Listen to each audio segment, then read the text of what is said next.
সালামু আলাইকুম বন্ধুরা, কেমন আছো তোমরা সবাই? আমি মোহাম্মদ তাসমির রানা, প্রকৌশলী। আজকে তোমাদেরকে আমি একটা মজার জিনিস দেখাবো। ঠিক আছে?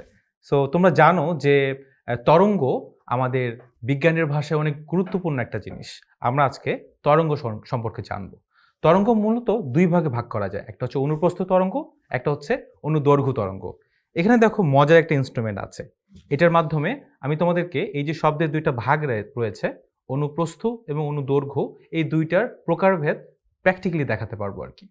সো এখানে একটা পুলি রয়েছে। সো আমি যেটাকে মুভ করাই তাহলে দেখো ওয়েভ ফর্ম ক্রিয়েট হচ্ছে। সো এখানে ২ টাইপের ওয়েভ রয়েছে। একটা হচ্ছে অনুপ্রস্থ তরঙ্গ, আরেকটা হচ্ছে অনুদৈর্ঘ্য তরঙ্গ। সো যখন আমরা সূর্যের আলো দেখি, সূর্যের আলো কিন্তু আমাদের পৃথিবীতে আসে অনুপ্রস্থের মাধ্যমে। আর অনুদৈর্ঘ্য হচ্ছে এই যে আমি কথা বলছি, তোমরা যে তোমাদের মোবাইল বা টিভির মাধ্যমে শুনছো শব্দগুলো, এগুলো হচ্ছে অনুদৈর্ঘ্য তরঙ্গ। সো এই যে ২ ধরনের আলাদা, আলাদা তরঙ্গের উদাহরণ, সেটা আমরা এখানকার মাধ্যমে দেখতে পারবো। সো এখানে দেখো আমি যখন এটাকে মুভ করব, তখন এই যে ওয়েভটা ফর্ম হচ্ছে, এটা হচ্ছে অনুপ্রস্থ তরঙ্গ।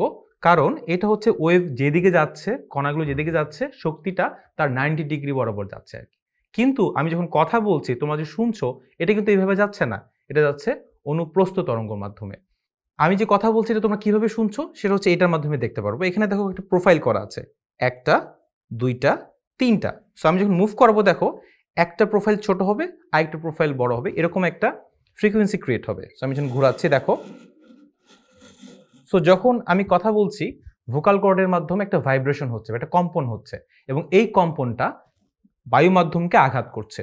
বায়ু মাধ্যমকে যদি আমরা অনেকগুলো স্তরে ভাগ করে ফেলি, তাহলে যেটা হবে, আমার যে গলার যে কম্পনটা হচ্ছে, সেই কম্পনটা খুব কাছাকাছি বায়ুস্তরকে ধাক্কা দিবে, সেইটা তার পরের বায়ুস্তরকে ধাক্কা দিবে। এরকম করতে, করতে ঠিক তোমাদের কানের পর্দার কাছাকাছি যে বায়ুস্তর রয়েছে, সেইটা একটা আঘাতপ্রাপ্ত হবে বা শক্তি পাবে আরকি। যার ফলে সেই বায়ুস্তরটা যখন তোমার কানের পর্দাতে আঘাত করবে, তখন তুমি আমার কথাটা শুনতে পারবে এবং এইটাই হচ্ছে শব্দ পরিবহনের উপায় বা টেকনোলজি বা সিস্টেম বা থিওরি। সো আমরা যদি এখন এই মাধ্যমটাকে সরিয়ে ফেলি, তখন কি হবে? তখন কিন্তু তুমি আর শুনতে পারবে না। সো আমি যদি এই যে স্তরে, স্তরে ভাগ করলাম শব্দের পরিবহনের মাধ্যমকে, আমি যদি এই মাধ্যমটাকে সরায় ফেলি বা স্তরটাকে সরায় ফেলি, তাহলে আমি যে কথাটা বলছি, এটা তোমরা কিভাবে শুনবে?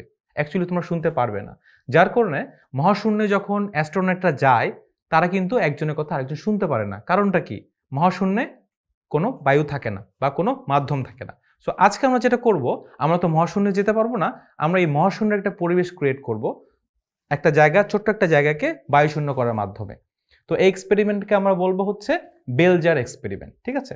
তোমরা এখানে দেখছো যে একটা ফিগার দেয়া আছে এই টিভি স্ক্রিনে। সো এখানে দেখো একটা জার রয়েছে এবং একটা বেল রয়েছে।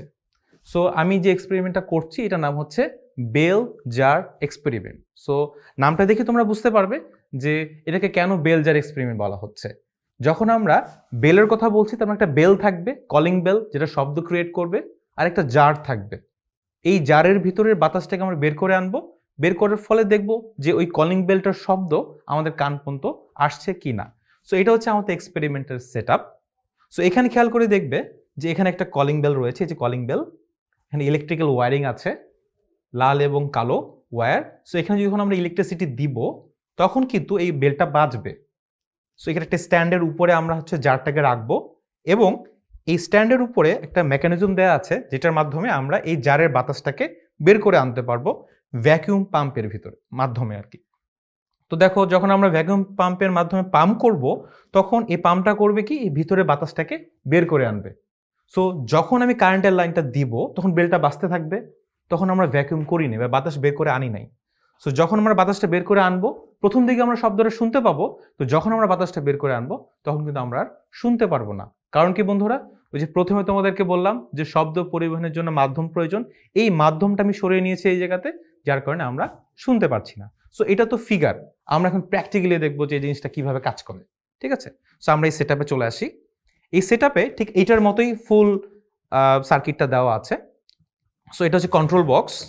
এই কন্ট্রোল বক্সের ভিতরে যেটা আছে সেটা হচ্ছে এসি এবং ডিসি কারেন্ট সাপ্লাই আছে। সো আমরা এটাকে যখন পাওয়ার অন করব, তখন এটার মাধ্যমে অল্টারনেটিং কারেন্ট বা এসি কারেন্ট, এই দুইটা তারের মাধ্যমে এই জারের ভিতরে চলে আসবে। দেখো এখানে কানেকশন দেওয়া আছে লাল এবং কালো, ঠিক আমাদের ফিগারের মতো। যখন আমরা কানেকশনটা দিব, সুইচটা দিব, তখন এটার ভিতরে দেখো একটা কলিং বেল দেওয়া আছে। সো এই কলিং বেলটা ক্রিং করে বাজতে থাকবে, ঠিক আছে? সো এটা হচ্ছে আমাদের প্ল্যাটফর্মটা। এখানে একটা মেকানিজম দেওয়া আছে যেটা তোমাদেরকে বলছিলাম। এই মেকানিজমের মাধ্যমে আমরা এখান থেকে বাতাস টান দিয়ে বের করে আনতে পারবো। এখানে একটা রাবার প্যাড দেওয়া আছে যাতে এখানে লিকেজটা না হয় বা বাতাসটা বাহির থেকে না আসে। সো আমি যখন এখানে এটা রেখে দিব এবং এখান থেকে বাতাসটা টান করে বের করে দিব, তখন এটার ভিতরে বাতাস আর থাকবে না।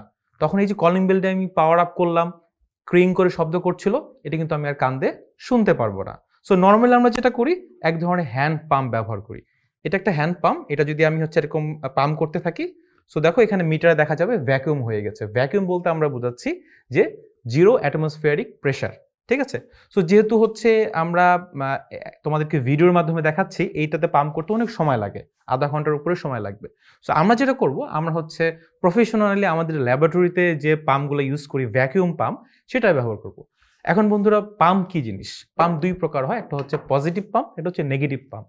পজিটিভ পাম্প হচ্ছে তোমাকে বাতাস বা কোনো একটা ফ্লুইড দিবে, আর নেগেটিভ পাম্প হচ্ছে বা ভ্যাকুয়াম পাম্প হচ্ছে বাতাস নিয়ে নেবে। সো আমাদের যেহেতু এখান থেকে বাতাস বের করে ফেলতে হবে, এই জন্য আমরা কি করব, নেগেটিভ পাম্প বা ভ্যাকুয়াম পাম্প ব্যবহার করব। সো বন্ধুরা দেখো, এখানে একটা ভ্যাকুয়াম পাম্প রাখা আছে। এই ভ্যাকুয়াম পাম্পটা যেটা করবে সেটা হচ্ছে এখান থেকে বাতাস বের করে আনবে। সো আমি যখন এটাকে অন করব, তখন এই পাইপের মাধ্যমে বাতাস এই জার থেকে বের করে নিয়ে সে পরিবেশে দিয়ে দেবে আর কি। এবং এই বাতাসে যেহেতু আমরা সরাই ফেলছি, ওই যে প্রথমে তোমাদেরকে বললাম যে অ্যাস্ট্রোনট যখন মহাশূন্যে যায় তখন একজনের কোথাও একজন শুনতে পারে না, ওই পরিবেশটা এটার ভিতরে সৃষ্টি হবে, যার ফলে এই যে বেলটা বাজবে, এই বেলের শব্দটা আমরা শুনতে পারবো না। এখন আমরা কিভাবে বুঝবো যে এটার ভিতরে আসলে বায়ুশূন্য হয়েছে?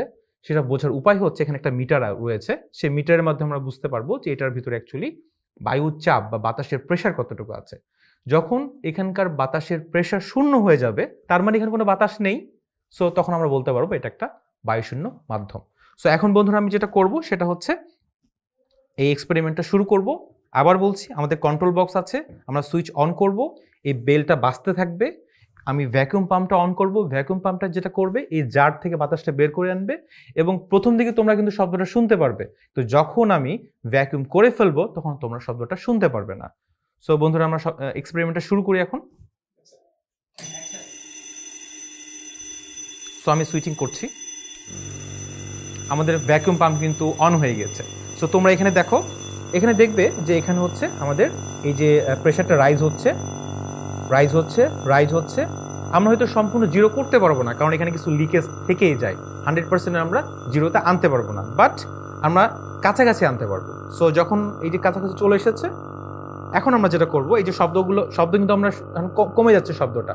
আগে শব্দ হচ্ছিল প্রথম দিকে, এখন কিন্তু শব্দটা কমে গেল। এখন আমি আবার যেটা করব সেটা হচ্ছে ভ্যাকুয়ামটা রিলিজ করবো। এখানে একটা রিলিজ ভালভ আছে, সো আমি যখন রিলিজ করে ফেলবো,